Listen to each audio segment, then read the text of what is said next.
first two literary genres that we're going to be learning about, realistic fiction and historical fiction. Yes, those are two of my favorites. That's because you like to teach history. So, we want you guys to note here the key word in both of these genres is fiction, meaning that everything in these two genres is completely made up.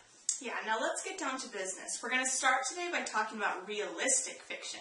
The key point in realistic fiction is that everything seems real, and it's easy to believe that it could be true.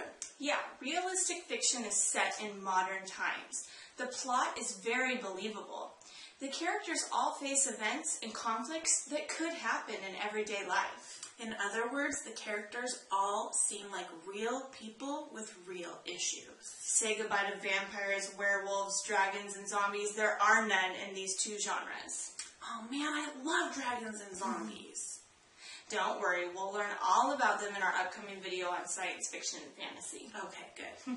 Some examples of popular realistic fiction are The Fault in Our Stars. Yes, I love that book. I love Augustus. Also, Diary of a Wimpy Kid, The Outsiders, and one of my favorites, Because of Winn-Dixie, are some others that you may be familiar with.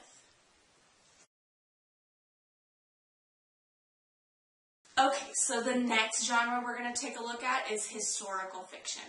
Same rule applies here. It's fiction, so the stories didn't really happen.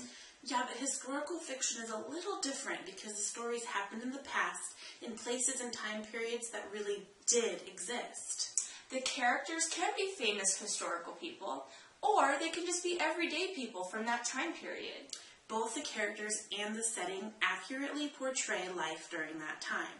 The events in the plot are based on authentic historical events. One example is one of my favorites, Al Capone Does My Shirts. That's set close to us in Alcatraz prison. Alcatraz is somewhere you really can visit, but the main character moves and the story's plot were made up by the author. But Al Capone was a real person, a prisoner at that jail. His actions in the book were just imagined by the author. Yeah, some other examples of historical fiction that you may have read are Number the Stars, Crispin, and Warhorse. I gotta read that one. Yeah.